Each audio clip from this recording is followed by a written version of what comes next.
భవిష్యత్తులో మీరు మరింత ఉన్నత స్థాయిలో సేవలు అందించాలని కోరుకుంటూ మరోసారి మీకు అభినందనలు, శుభాభినందనలు. అదేవిధంగా ఇక్కడికి వచ్చినటువంటి వారి బంధు మిత్రులకు, ప్రతి ఒక్కరికి, ముఖ్యంగా మా యొక్క సోదరీమణులకు ఒక్కసారి భారతదేశ చరిత్రలో తెలుగుదేశం పార్టీ మహిళలకు ఏ విధంగా గౌరవిస్తా ఉందో వేదిక మీద ఉన్న మహిళలను చూస్తే మీకు అర్థమవుతుంది. అంటే అన్ని కులాల వారికి, అన్ని మహిళలకు అందరికీ ఎంత ప్రాధాన్యత ఇచ్చారో అన్ని కులాల వారికి ఈరోజు మేము తీసుకునేటువంటి నిర్ణయం, పార్టీ నిర్ణయం, కూటమి ప్రభుత్వం తీసుకున్న నిర్ణయం. అంటే కుల మతాలకు అందరికీ సమానమే అనేటువంటిది ఈ కూటమి యొక్క ప్రభుత్వం నిర్ణయాలు. వారందరూ కూడా ఈరోజు వారి కుటుంబ సభ్యులు కూడా అందరూ వచ్చి చూసుకుంటా ఉన్నారు. ఈ యొక్క పండుగ వారి ఇంట్లో జరుగుతున్నటువంటి ఒక వేదిక, వారి ఇంట్లో జరుగుతున్న ఒక ఫంక్షన్ అట్లా భావించి వచ్చేటువంటి వారందరికీ కూడా మరొకసారి అభినందనలు, ఉపాభినందనలు తెలియజేస్తా ఉన్నాము.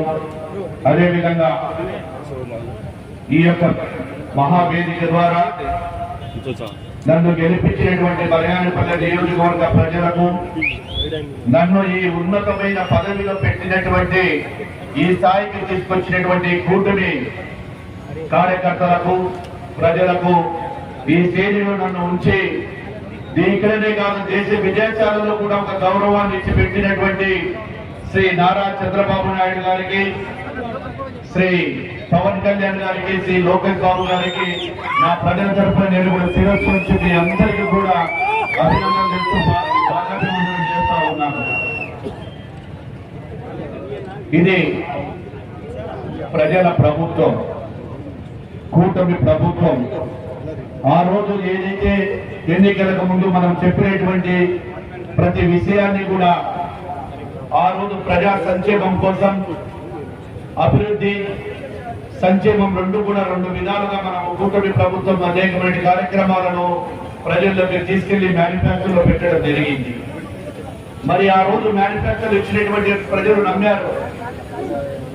దాదాపుగా 164 సీట్లు ఇచ్చి కేవలం 11 సీట్లకు మాత్రమే పరిమితం చేయడం జరిగింది. అందులో భాగంగా మనం అయితే సూపర్ 6 పథకాలలో మొదటైనటువంటిది పెన్షన్లను వృద్ధులకు 3,000 నుంచి 4,000 పెంచాము, వికలాంగులకు 4,000 నుంచి 6,000 పెంచాము. అదేవిధంగా మంచానికే పరిమితమైన వికలాంగులకు 5,000 నుండి 10,000 పెంచడం జరిగింది.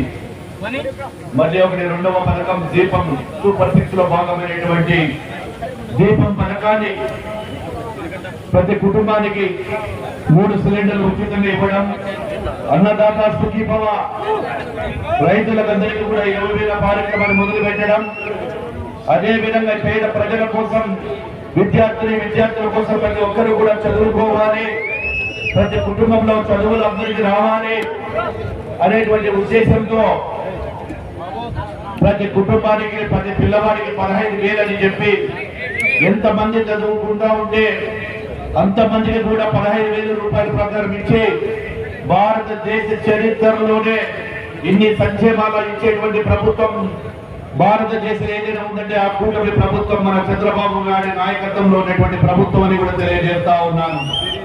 అదేవిధంగా స్త్రీ శక్తి ఈ రోజు యావత్ భారతదేశం కూడా ఇదే చూస్తా ఉంది. సూపర్ సక్సెస్ గా ఈ యొక్క స్త్రీ శక్తి పథకం ప్రజల్లోకి వెళ్ళిపోయింది. స్త్రీలందరూ కూడా సంతోషంగా ఉన్నారు. ఈ యొక్క మనం కూడా వేరే రాష్ట్రాల్లో ప్రవేశపెట్టాలని చెప్పి కూడా ఆలోచన చేస్తా ఉన్నారు. మెగా డిఎస్ మీద మొట్టమొదటి సంతకం పెట్టి ఏదైతే డిఎస్ఏ 16,000 మందికి నోటిఫికేషన్ ఇవ్వడమే కాదు, అది ఒక సంవత్సరంలో పూర్తి చేసి ఇప్పుడే మహా ఈవెంట్ గా విజయవాడలో కూడా వారికి అందరికీ కూడా ఆర్డర్లు ఇవ్వడం జరిగింది.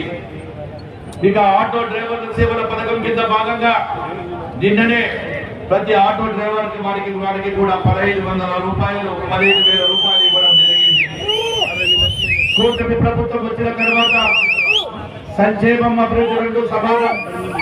ఏదైతే మాట ఇస్తామో కలిగినటువంటి నాయకులు పార్టీ వాళ్ళ లెక్క చిల్లరబోలరులో క్యాకులు ఈళ్ళతోనే మాట్లాడే అవసరం లేదు. నేను చెప్పాల్సినటువంటి 4 మాటలు ప్రతి కార్యకర్తకు, ప్రతి నాయకుడికి తెలియాలి.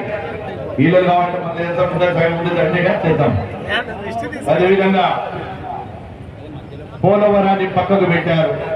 ఆ రోజు అదే పోలవరాన్ని తెలుగుదేశం పార్టీ మనమందరం కూడా కలిసి దాన్ని ముందుకు తీసుకువెళ్తే దాన్ని కూడా సర్వనాశనం చేయండి. అమరావతి రాజధాని లేని నగరం, ఒక రాజధాని లేని నగరంలో అమరావతిని ఆ రోజు చేసినటువంటి పొరపాటు వల్ల ఈ రోజు అమరావతి అన్యాయంగా జరిగిపోతే ఈ రోజు అమరావతిని మళ్ళీ కేంద్ర ప్రభుత్వం కూటమి సహాయంతో ఈ రోజు ప్రతి చోట కూడా అమరావతిలో మళ్ళీ పనులు పరిగెడుతున్నాయని కూడా తెలియజేస్తా ఉన్నాను. మనం చూసాము రాష్ట్ర ధరలన్నీ కూడా ఆర్ఎండ్బి శాఖలో అధ్వానమైపై ఎన్నో ఇబ్బందులు పెట్టాము, ఎన్నో యాక్సిడెంట్లు జరిగాయి. ప్రజలు బయట నడవాలంటే కూడా నడవలేని పరిస్థితి, మోకాళ్ళలోకి గుంతలు. అందుకే ఇక్కడ మన దగ్గర ఎన్నో గ్రామాలు ఉన్నాయి. సంజామల నుంచి ముదిగేడికి రావాలంటే కాళ్ళు ఊడిపోతాయి. మళ్ళీ ఆటో వాడు రావాలంటే వారి ఆకిలు ఎప్పుడు పోతాయి కూడా తెలుగు మోటార్ సైకిల్ కింద పడాలా.